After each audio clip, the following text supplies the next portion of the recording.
Sunday Night Production.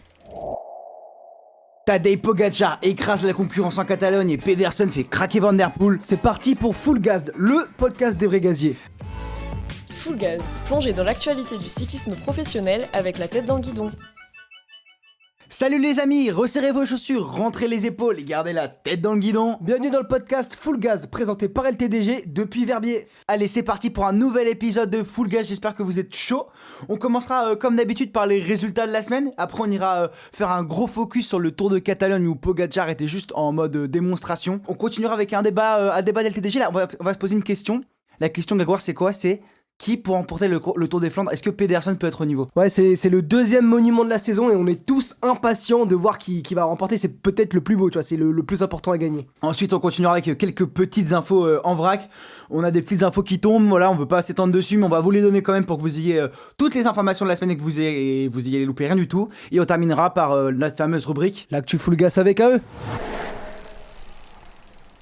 Allez gros, je te propose qu'on parte directement sur les résultats en deux spies, à commencer par le Tour de Catalogne. Le Tour de Catalogne où Pogačar a gagné le général, il a juste écrasé la concurrence. Ouais, c'était sympa de voir Pogačar comme ça en milieu de saison, prendre une petite semaine de vacances en Catalogne, à Barcelone, franchement, il se fait kiffer, voir sur la petite côte comme ça, il y allait, il a remporté 4 étapes, il a fait un podium, il gagne le général, le maillot vert, le maillot de la montagne, enfin, ouais. Tranquille. Tout sauf le maillot blanc, mais parce que le maillot blanc, en fait, il pouvait pas le gagner parce qu'il est plus jeune. D'ailleurs, c'est Lenny qui gagne le maillot blanc. C'est Lenny qui prend le maillot blanc et qui termine 7ème du général. Donc il a dit d'ailleurs en conférence de presse qu'il était à sa place. Mais vu que ça va être le focus, je vous propose qu'on passe directement aux autres courses. Il y avait la classique Bruges de Pagne, une classique pour sprinter. Une classique pour sprinter et on a eu un gros duel entre Philipsen et Tim Merlier. Finalement, c'est Philipsen qui a gagné, mais ils sont embrouillés à l'arrivée, les deux anciens coéquipiers, parce que t'as tout simplement Tim Merlier qui a resserré un peu Philipsen, mais Philipsen, ça fait 2 fois d'affilée qu'il passe dans des trous de souris comme ça sur les sprints. Déjà à Milan-San Remo, il s'était bien fait serrer par Michael Matthews. Enfin bon, bref, victoire de Philipsen, malgré le fait qu'il ait été serré beaucoup trop fort. Mais ça a chauffé à l'arrivée. Hein. Donc Merlier fait 2ème et Danny Van Poppel fait 3ème. A noter un très beau sprint de Jason Tesson qui fait 4ème. Ouais, il était en forme cette semaine, d'ailleurs, on le verra plus tard, mais il a gagné. Hein. Il a gagné sur la route Tourangelle en fin de semaine là. On peut parler aussi de la Semana Coppi-Bartali, petite semaine de course en Italie avec... la victoire au général de Koen Bouman devant Ryan Archie. Et qui vient compléter le podium, Antoine? Diego Ulissi pour UAE. Cette année, l'équipe UAE est vraiment complète. Hein. Sur toutes les courses, ils arrivent à placer un mec dans le général. Sans parler de Pogačar, hein, on voit que depuis 2 ans, le collectif de l'équipe Émirette est vraiment incroyable. Ouais, puis surtout qu'on va voir qu'ils ont aussi été performants sur les classiques belges maintenant. Ouais, avec des coureurs comme Tim Wellens et tout ça, c'est...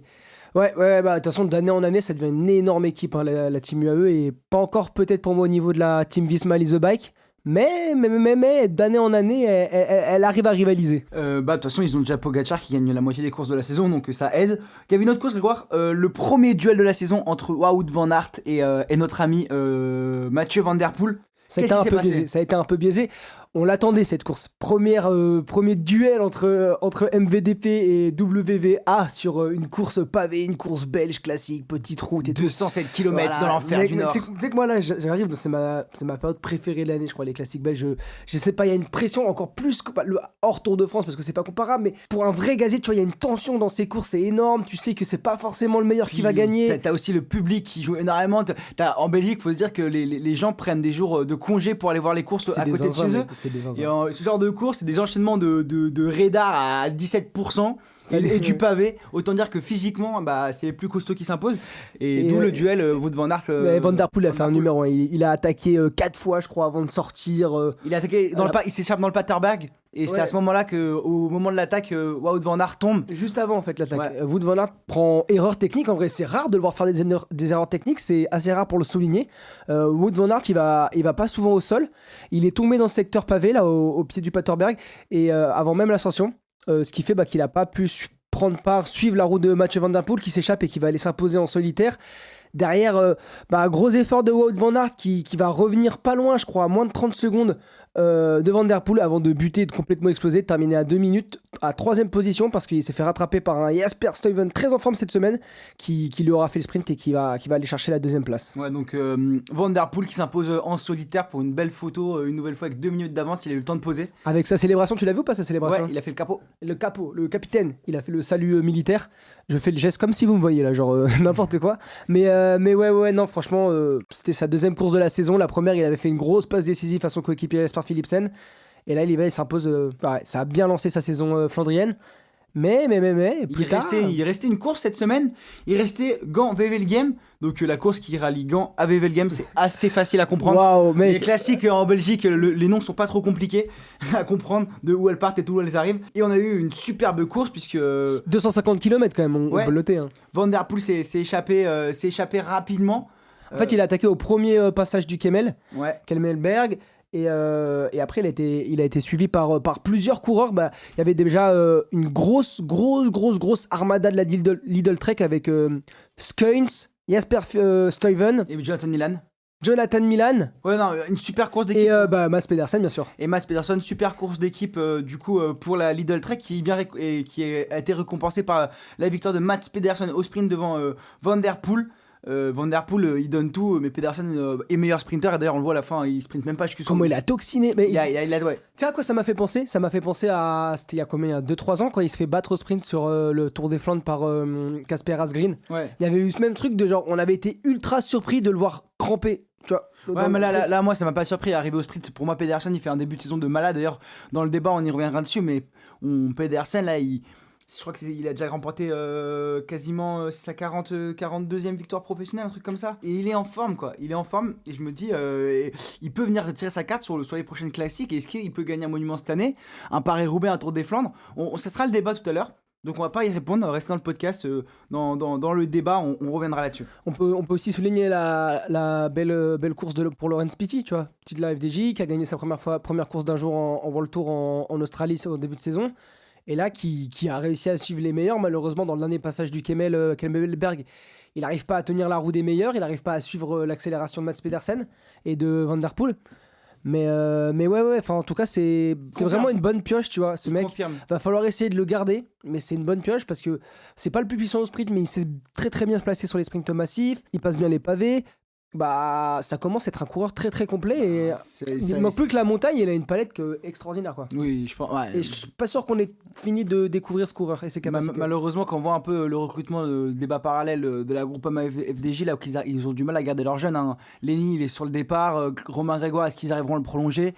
Et Laurens Pitty, il est aussi annoncé dans notre équipe. Donc, il faudrait que les sponsors mettent beaucoup plus de budget pour que les coureurs ne soient pas obligés de partir dans des équipes. Comme on parle beaucoup de Lenny à la Bahreïn et tout ça, mais ouais, c'est un autre débat. En tout cas, le travail que fait la Groupama FDJ avec ces jeunes est extraordinaire. Un grand forme de formation. Ouais, puis surtout, ils ont maintenant la force d'aller chercher des coureurs avec du fort potentiel en dehors de la France. Et ça, je trouve ça vraiment extraordinaire. Moi, ça me fait penser un peu, voilà, je suis lyonnais, c'est l'Olympique lyonnais. Ouais, c'est un peu l'Olympique lyonnais du vélo.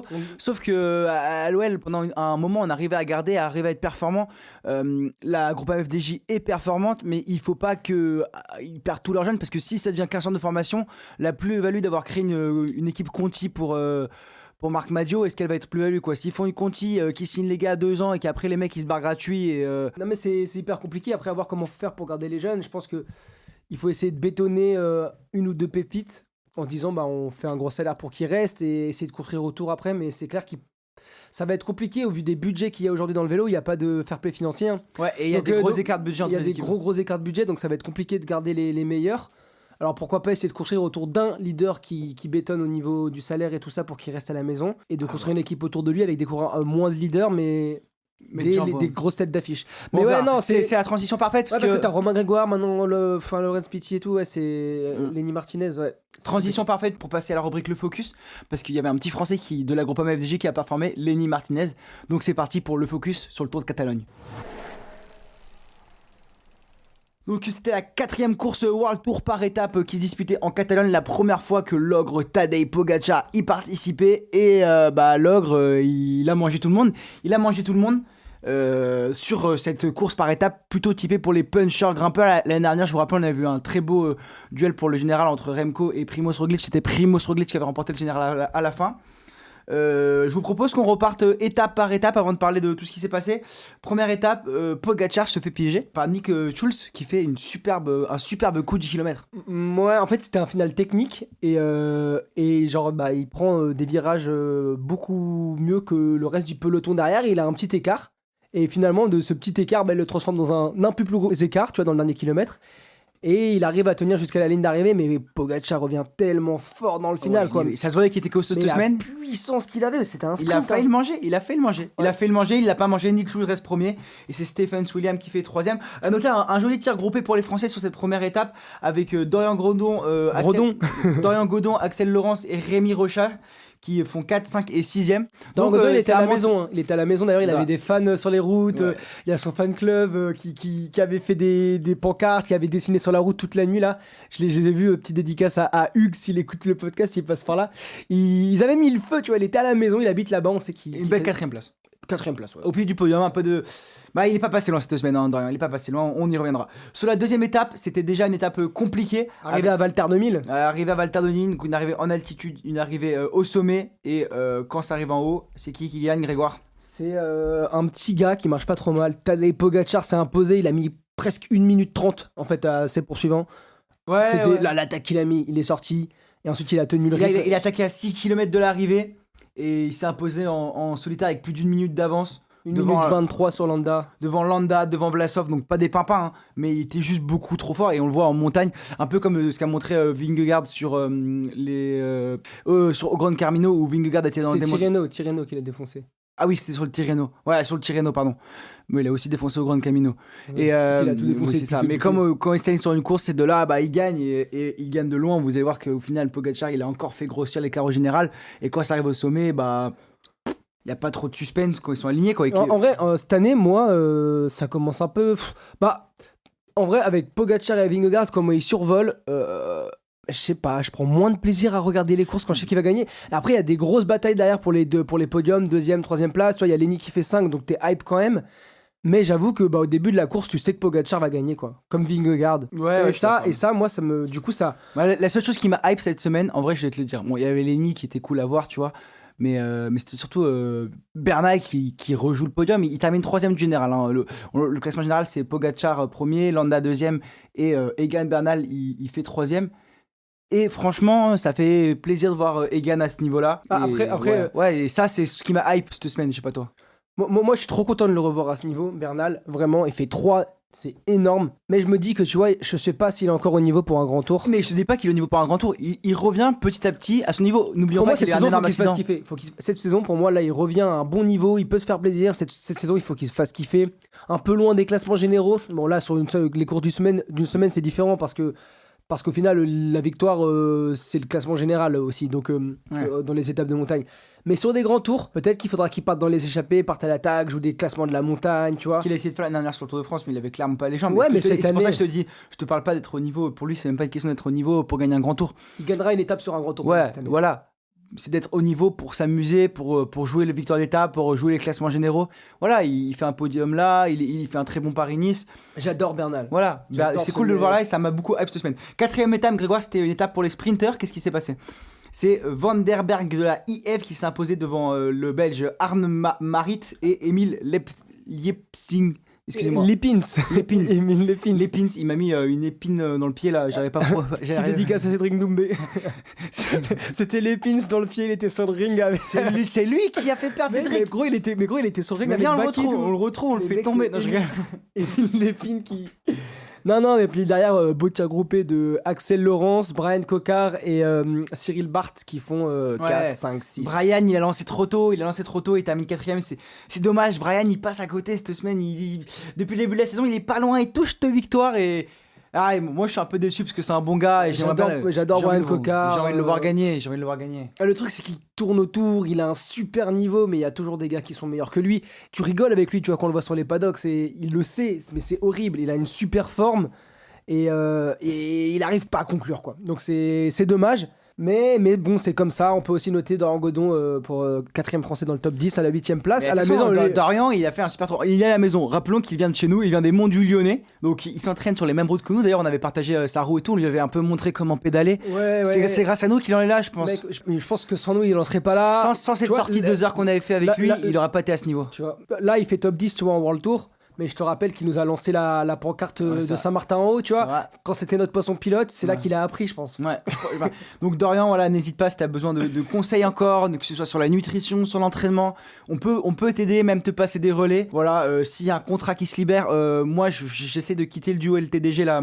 Je m'amuse pas trop dans le travail, donc voilà, s'il y a une place qui se libère, fais passer le mot à Vincent Lavenu. Je cherche une équipe là, et je suis prêt à m'entraîner. Hein. Je suis à 400 km depuis le début de l'année. Non, voilà. Dans 300 en un week-end. Dans 300 en un week-end. Non mais voilà, Dorian qui a fait une très bonne semaine. Et sur la 5e étape, on a la première victoire française en World Tour, c'est ses noms, avec le champion du monde espoir, Axel Laurence. Mec, Il gagne au sprint. et toi, il a notre âge. Hein. Et Brian fait 3. Axel, ouais, incroyable. Et encore un top 10 de Dorian Godon qui fait 7ème. Mais ouais, Axel Laurence, waouh, j'étais tellement hype quand il a gagné. Tu vois, on était à la montagne. Il est en forme, le gazier. Cette semaine, on était à la montagne. On regardait pas forcément toutes les courses, mais moi, je regardais les résumés. Et genre, tu sais, j'aime trop me mettre les résumés sans regarder les résultats. Je me fais ça le soir. Et là, j'ai vu victoire de Axel Laurence. J'étais tellement hype. Genre, ça y est, tu vois, il a gagné champion du monde espoir. Et là, ça y est, il a validé ce titre au plus haut niveau. Ça a été compliqué avec l'histoire de la BNB. Il est parti, il était dans la réserve d'Alpecin l'année dernière. Et là, pour moi, c'est un courant, mec. Il pourra être leader sur certaines classiques, tu vois. Je pense que, voilà, on va le dire dans les actus, mais Van Der Poel a prolongé. Et à mon avis, c'est pour lancer Axel sur les classiques. non, mais voilà, tu dis ça en rigolant. Après, vu comment est Van Der Poel, peut-être qu'il va décider à des moments de dire si Axel Laurence continue de progresser.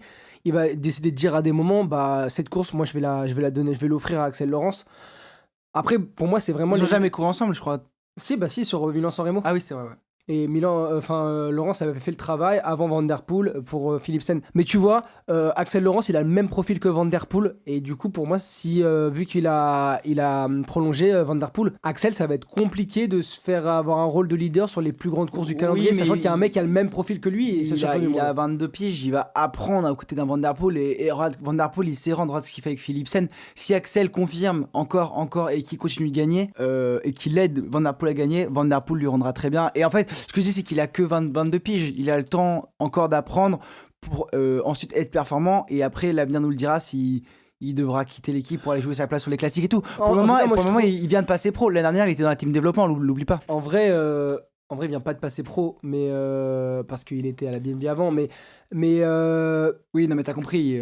Enfin, oui, il vient de passer dans la World Tour cette année, quoi. Ouais, je sais pas. J'espère qu'il aura sa place, mais trop content d'avoir ce profil de coureur en France parce que c'est mon profil de coureur préféré. Tu vois, des gars qui passent bien les bosses, qui sont bons sur les pavés, sur les classiques, qui vont vite au sprint et qui, genre, sur les étapes ballonnées, sont pas dégueux. Donc ouais, je suis trop content d'avoir ce style de coureur jeune en France qui sont en train d'émerger, tu vois. Un peu au final à la Laurence Pitty. D'ailleurs, c'est une histoire de Laurence, décidément, ce podcast.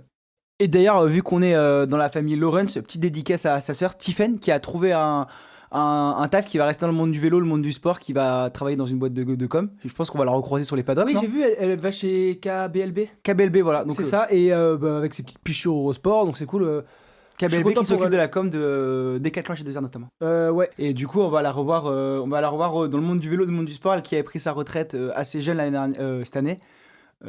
Voilà, donc petite dédicace à la famille Laurence qui sont très très sympas et qui nous suivent sur les réseaux. Non mais c'est vraiment des gens bien et ça fait plaisir de les voir à ce niveau. C'est vraiment des gentils quoi. On passe à la 6ème étape, c'était l'instant dédicace. Bernal qui gagne magnifiquement. Ouais, c'est ça, voilà, Egan Bernal qui gagne devant Mikel Landa et Henrik Mas.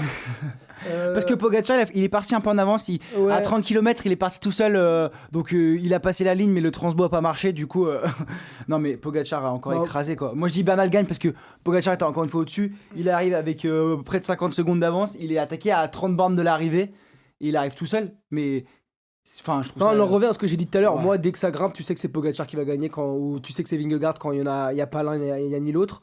Du coup, ouais, ça enlève du suspense. Mais en même temps, quand il y a un mec tellement fort qui écrase, il faut regarder, il faut prendre le spectacle qu'il nous envoie. Des coureurs comme ça, on n'en verra pas beaucoup. On était avec Bernard Hinault le week-end dernier. Il comparait beaucoup Pogacar à lui. Et c'est vrai que c'est un gars qui gagne partout parce qu'on voit que l'étape d'après, il a aussi gagné, mais cette fois, c'était un sprint en petit comité. Ouais, sur la dernière étape, sur le fameux parcours à Barcelone, avec il passe 6 fois la côte, j'ai oublié le nom de la côte. Le Montjuic. Il passe 6 fois le Montjuic et du coup Pogacar qui était un peu mal. On avait une attaque de Guillaume Martin qui était malade toute la semaine, il sortait d'un Covid. Et, il était pas malade cette semaine, mais il avait pas des bonnes jambes. Oui, non, mais il revenait d'un Covid, il a été malade, il revenait d'un Covid. Saison, ouais. Et là, il est bien, d'ailleurs. Mais ça arrive dans un petit groupe, un comité réduit, et là on se demande qui va gagner, et là on voit qu'il y a Dorian Godon qui a une super pointe de vitesse. Depuis qu'on l'a entraîné à la pancarte de Saint-Martin, il sprinte bien, on lui a appris aussi un peu à frotter, et là il dit le mec qui était pas capable de mettre un coup d'épaule dans le peloton. Moi j'avais trop peur dans le peloton. Ah, bref. Et du coup, Dorian qui lançait très bien, et on se dit, bah, il a gagné, c'est le meilleur sprinter, et là Pogacar qui le remonte, je pense qu'il a lancé un peu trop tôt, mais Pogacar qui le remonte et qui le tape au sprint, En fait, ça m'a impressionné. Honnêtement, je m'attendais pas. Quand j'ai vu que Dorian, tu te rappelles, on était dans la voiture, je fais oh putain Dorian, et je me suis dit là c'est bon, Dorian il l'a gagné là, c'est bon. Mais je pense que Dorian a lancé un ch'touille tôt, tu vois, parce que quand il se lance, en fait, il se retrouve un poil tôt devant, et une fois qu'il est devant, bah il est obligé de lancer quoi. Parce que s'il se laisse couler, il va se faire dépasser en survitesse, donc il est obligé de lancer. Et je pense ouais, ça joue à pas grand chose, à quelques mètres, mais Pogacar a été tellement puissant, c'était fou de le voir gagner un sprint comme ça devant des Godons. Il gagne tout, quatrième. Donc contre, en gros c'est devant Stephen Williams aussi. Devant Stephen Williams, et juste pour revenir sur Pogacar, après je sais que tu vas faire une grosse dédicace à Guillaume Martin, mais il gagne sur 7 jours de course, il fait 5 podiums, 4 victoires, il gagne en montagne, il gagne au sprint. Wesh mon ref, je suis sûr il fait un match de foot, il gagne le match de foot frérot. Le mec, je pense il s'inscrit à la Ligue 1, il dépasse Bernard le nombre de buts. Bernard Hinault, bientôt il va gagner sur les Champs-Élysées. Ouais, non, c'est dingue. Plus le fait qu'il ait gagné au sprint, même si c'était dans un petit groupe, un petit comité, c'est que j'ai l'impression visuellement qu'il a pris une puissance, ce mec, quand il met ses attaques dans les montées. La puissance qu'il dégage au sprint, la puissance qu'il dégage. Tu vois, un peu le même up de caractéristiques que Remco l'année prochaine. J'ai l'impression qu'on est dans PCM, genre, il a pris un plus 5 sprint. Pogacar ? Ouais, plus 5 sprint, plus 3 accès, alors qu'il était déjà à 80 dans les deux. Ouais, non, c'est zinzin.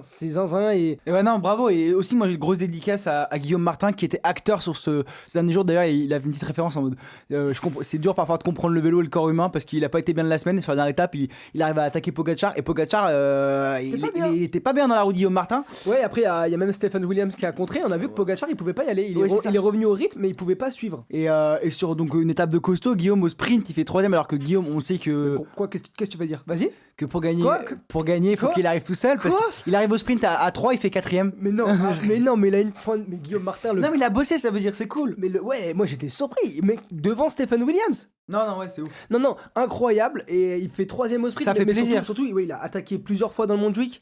Il a réattaqué sur le faux plat après le Montjuic. Il a mis tout le monde en ligne. Et après, au sprint, il arrive quand même à aller chercher une 3ème place alors qu'il avait fait des efforts de zinzin.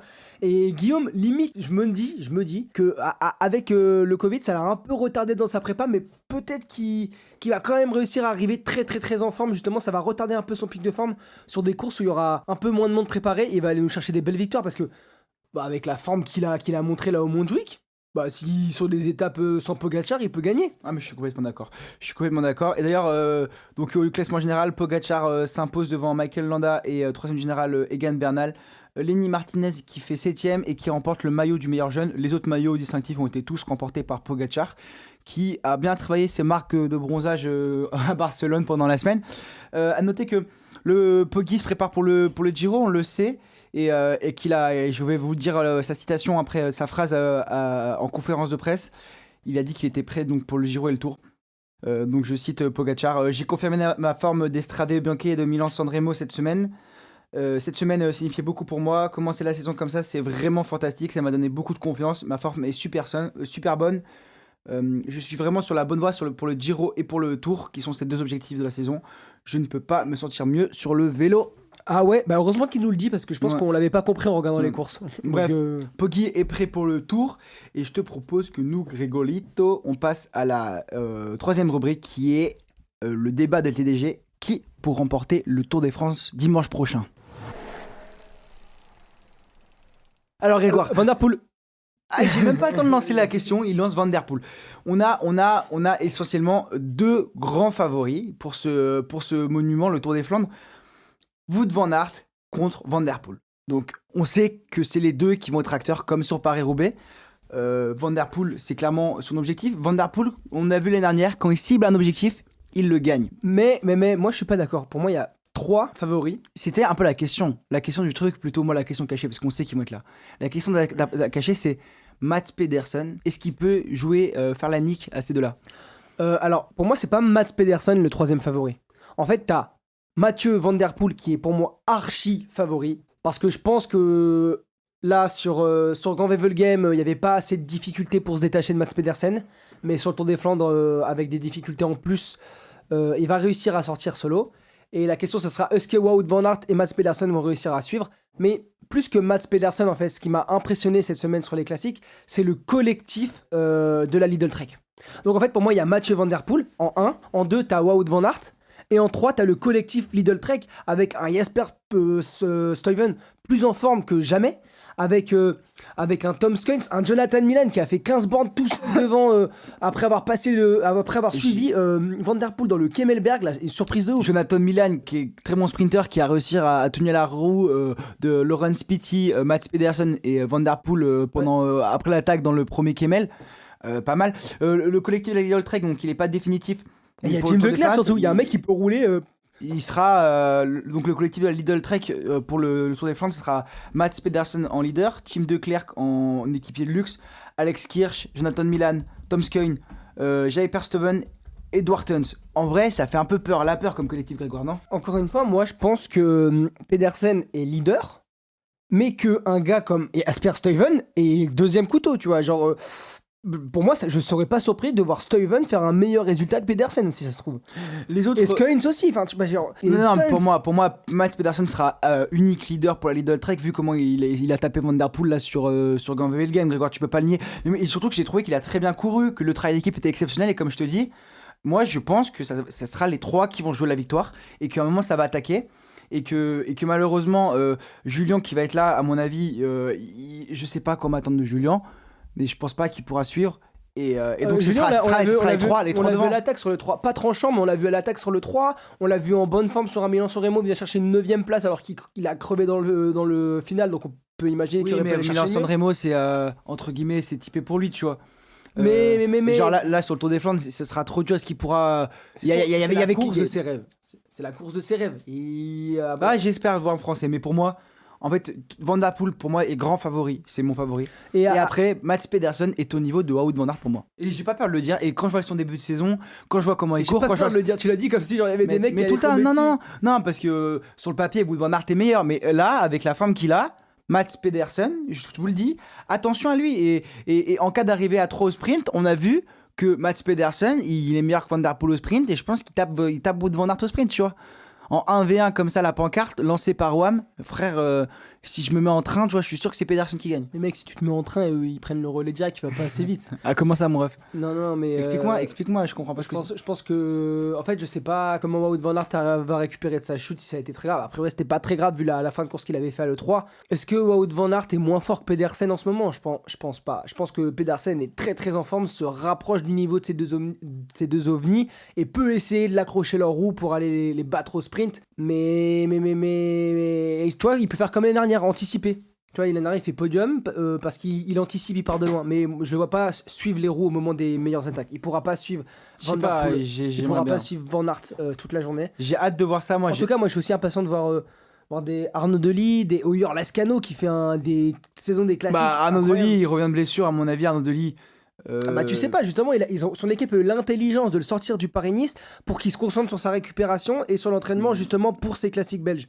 Donc on sait pas quel niveau. Pour moi, il y a ce trio que je t'ai dit là, le trio que j'ai cité qui se démarque et à mon avis, ça va jouer entre c'est un des 3 qui va gagner.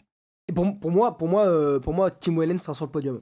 Ah ouais? Pour moi, Tim Wellens sera sur le podium. Par exemple, mais donc voilà, t'as des Lascano, Wellens, Arnaud Delis. Pour moi, ça, Bétiol même qui a montré une forme de 500. Donc Non mais il y aura un beau En tout cas, spectacle. c'est hyper ouvert. Et ça, c'est les monuments que tout le monde veut gagner. C'est comme Paris-Roubaix, c'est pas comme tous les monuments en fait. C'est l'objectif de la saison pour beaucoup de monde. Donc Ouais, mais à moi voir. je le mets au-dessus de Milan-San Remo quasiment. Enfin, même c'est sûr. Tu Moi, vois, pour moi aussi, même si je pense qu'il va faire débat, en tant que nous, avec la vision jeune qu'on a et du spectacle des dernières années, tu vois, je suis beaucoup plus hype d'un Tour des Flandres d'un Paris-Roubaix qu'un Milan-San Remo. grave. Limite, je suis plus hype par l'Estrade Bianchi que par Milan-San Remo.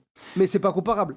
Et je te propose de voir qu'on clôt le débat. Bah, du coup, t'as ton favori. On peut je t'ai parler. dit, Van Der Poel, je t'ai dit. Ouais. Van Der Poel favori qui gagne, je l'ai dit moi. Ouais, en vrai, je pense aussi. Bah oui, oui. Van Der Poel qui gagne, donc on est d'accord là-dessus parce que si je te l'ai Vas-y, dit, podium. Vas-y, viens, on fait un podium. Van Der Poel, Pedersen ou Van Aert. Moi, je vais dire Van Der Poel, Pedersen. Et je pense que Wout Van Aert va complètement exploser et que Tim Wellens va faire 3. Ouais, c'est une grosse cote, je pense pas. Van Aert, il est quand même chaud.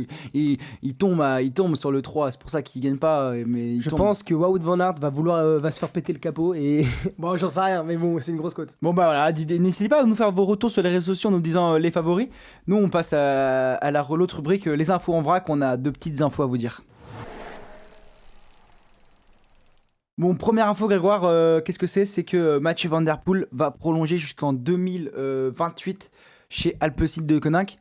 Une bonne chose ou pas? Bah, oui. Bah, en fait, c'est l'équipe de sa vie, hein, de toute façon, je pense. Ouais, c'est l'équipe de sa vie et on le Je sais pas verra. si on le verra ailleurs un jour. On le verra toujours à faire ses photos pour des shampoings sur Instagram jusqu'en 2028. Il vient de raser son mulet, j'ai le seum. Ah, il était beau avec son mulet. Hein. Mais moi, je préférais avec son mulet, il avait trop la classe. C'est J'entendais des c'est mecs pas bon pour la rager. marque de shampoing, c'est pas bon pour Alpecin ça. Bah non, mais non. Bah attends, Alpecin fait tomber les cheveux. Non, il s'est rasé. Et il a même dit que cette prolongation était un choix logique pour lui. J'ai grandi avec cette équipe et j'ai toujours un sentiment que nous progressons ensemble, ce qui est vrai d'ailleurs. Et même si nous avons déjà remporté de nombreux succès, j'ai encore faim. C'est l'équipe parfaite pour continuer à combiner route, VTT et cyclocross. Il a raison et je pense que c'est une bonne chose pour lui et que c'est une bonne chose pour le vélo parce que si tu mets un Van Der Poel là, dans une vie Smiley the Bike, bon bah voilà, là on perd tout l'intérêt de tout le vélo. Et c'est cool d'avoir parfois d'autres contenders, d'autres leaders dans notre équipe. Surtout avec Jasper Philipsen, Axel Laurence, ils commencent à avoir une sacrée équipe. Et puis je pense que s'il a signé en 2028, ça veut dire que Sadaron est à l'abri. Donc tant mieux pour lui. On embrasse la daronne de Van Der Poel. Même si je pense qu'elle était déjà bien protégée. Autre info, Peter Sagan qui vous rappelez la semaine dernière s'était fait opérer d'une tachycardie du cœur et il va se reposer 15 jours avant de reprendre avec, on se rappelle, son objectif pour les JO de VTT cet été. Donc voilà, c'était juste pour vous dire ça et on va pas s'éterniser plus, on passe directement à la dernière rubrique Grégoire, Full Gaz avec un E. Et on avait 2 classiques en Belgique, les parallèles des courses hommes aussi cette semaine, avec d'abord la classique Bruges de Panne, qui a été remportée par une fille très en vue en ce début de saison, qui a déjà remporté le Trofeo Alberto Binda, c'est Balsamo. Elisa Blamano qui s'impose devant Charlotte Kool, la sprinteuse de la team DSM. Et Dalat Pikulik qui complète le podium. À noter donc la première française, je la vois pas dans le top 10 là, Grégoire. C'est Clara Copponi Qui fait top 30 pour Clara Copponi sur son mode Lidl Trek, donc elle a dû travailler pour Elisa Balsamo, donc voilà. Au final, c'est une victoire française. Au final, c'est une victoire française, voilà. On fait des raccourcis et c'est nous qui faisons le podcast, donc arrêtez de nous dire ce qu'on doit faire, ça nous arrange. Donc victoire française sur Bruges de Panne. Et, non, je rigole. Non, mais voilà, Elisa Balsamo qui a aussi dit que la SD Works ne lui faisait pas peur et qu'elle était là pour la combattre. Et quand on voit les budgets qui étaient injectés dans l'équipe Lidl Trek depuis l'arrivée de Lidl au Tour de France l'année dernière, avec l'avancée de l'équipe homme et l'équipe femme, tout le monde devient très très complétant. Qu'est-ce que t'en penses, Grégoire? Bah ouais, en vrai, Lidl Trek très visible chez les hommes comme chez les femmes, donc ça veut dire que C'est cool. l'importance qui est donnée des budgets aux 2 équipes. Et Balsamo, ouais, pour moi, elle a raison de ne pas avoir peur de la SD Works et de ne pas le dire parce qu'il y avait Game aussi hier. Et elle a failli gagner encore. Et elle est passée à rien, mais à un boyau. Photo finish, on est resté genre 5 minutes derrière sans savoir qui avait gagné entre elle et Lorena Wiebes au sprint. On rappelle, c'est la meilleure sprinteuse du monde, Lorena Wiebes. Et là, Balsamo, elle a failli gagner. Elle a failli gagner. Photo finish, mais finalement, c'est Lorena Wiebes pour la SD Works qui s'impose d'un boyau. devant Elisa Balsamo. À noter que Chiara Consoni complète le podium et que cette fois-ci la première française est Victoire Berthaud qui est 14e. Elle marche bien Victoire en début de saison. Propius, Ocus Propius, mec, très bien 14. Mais voilà, on aimerait bien voir les Françaises un peu plus à l'avant, un peu plus au moins dans les top 10, aller chercher des podiums. Après c'est compliqué avec la surdomination des équipes Lidl Trek et SD Works cette année, cette saison c'est compliqué avec une Balsamo très Visma très Lease the Bike aussi. D'ailleurs je sais pas si t'as vu la com sur Visma Lease the Bike, j'ai adoré. Sur le compte Instagram de la Visma Lease the Bike, ils ont fait une pub avec Wout van Aert qui lance un défi à tous les podcasteurs, les journalistes pour pas se tromper dans le nom parce qu'ils viennent de perdre le sponsor Jumbo et et pour dire correctement Visma Lease the Bike, c'est bien Visma Lease the Bike le nom de l'équipe. avec Van Aert. Ça m'a fait rire. Ouais, non, c'était bien joué. Mais oui, parce que c'est compliqué pour nous de s'y habituer à dire Jumbo Visma. Ils sont là depuis tellement longtemps. Et voilà, Demi Vollering qui a pris la parole pour en vue de la Vuelta Femina qui va commencer le 28 avril, fin avril. Première fois de l'histoire que ça va être sur une semaine d'ailleurs cette course. C'est ça. Elle a fait des bonnes citations, elle a hâte. Elle dit que la Vuelta d'Espagne, d'ailleurs qui est une course ASO, donc même organisateur que le Tour de France, s'inscrit bien dans ce que tend à devenir le cyclisme féminin, des courses plus longues, avec plus de montées longues aussi. Et voilà, et puis elle est motivée Demi parce que l'année dernière elle s'était fait un peu avoir quoi. Elle a failli gagner le général alors qu'elle s'est fait avoir sur une attaque. Sur une pause pipi. Sur une pause pipi l'année dernière c'était... Elle revanchard de Van Vleuten qui n'est plus là maintenant. Elle va clairement chercher la victoire sur les 3 grands tours cette année, je pense que c'est son principal objectif. Et c'est pour ça qu'elle est moins présente sur les classiques où elle a dit que l'année dernière elle voulait tout gagner, qu'elle calculait pas, qu'elle faisait toutes les classiques. Avec une Lotto-Kopecky, une Lorena Weibus, ils n'ont pas forcément besoin d'une... Et là du coup vraiment Demi va se concentrer sur les 3 grands tours et ça m'étonnerait pas effectivement de l'avoir gagné 3 grands tours cette année. À voir ce qu'il fait parce que quand même le Giro est en juillet, donc assez proche quand même du Tour de France Femmes qui déroule cette mi-août à cause des Jeux Olympiques. Après donc c'est les courses d'une semaine, donc c'est pas pareil que les courses de 3 semaines. Je pense que tu récupères quand même mieux et tu peux faire une course d'une semaine. Nous là on la surtout connaît. quand t'es au-dessus du lot comme Demi Vollering. On la connaît un peu Demi et c'est tout ce qu'on lui souhaite. On la connaît un peu. Oui. On l'a vu 2 fois, on lui dit bonjour quoi. Bah elle nous dit bonjour. Elle nous dit bonjour, ça mais oui, mais c'est pas. Et voilà. Et voilà pour ce qui est à suivre sur l'actu Full Gaz avec un E. Avec je vous rappelle le programme de la semaine pro, Tour des Flandres dimanche, puis la semaine d'après Paris-Roubaix. La saison est bien lancée. Là, ça pue le vélo, Et puis nous, on continue à aller un peu dans la montagne, mais là bientôt ça va être le vélo. On espère être sur Paris-Roubaix. Tour des Flandres, ça va être compliqué cette année, mais ça reste quand même la course que je rêve d'aller voir, d'aller me foutre dans un secteur et d'aller faire la fête. Ça va pas être possible cette année, mais ouais, trop hypé par les prochaines échéances. Et puis après aussi, moi, les Ardennaises que j'aime beaucoup, qui vont suivre tout de suite dans la foulée. Allez, j'espère que vous avez kiffé ce podcast. Nous, on vous dit à la semaine prochaine. N'hésitez pas à nous faire vos retours, à vous abonner au podcast. Et ciao les gaziers. Ciao.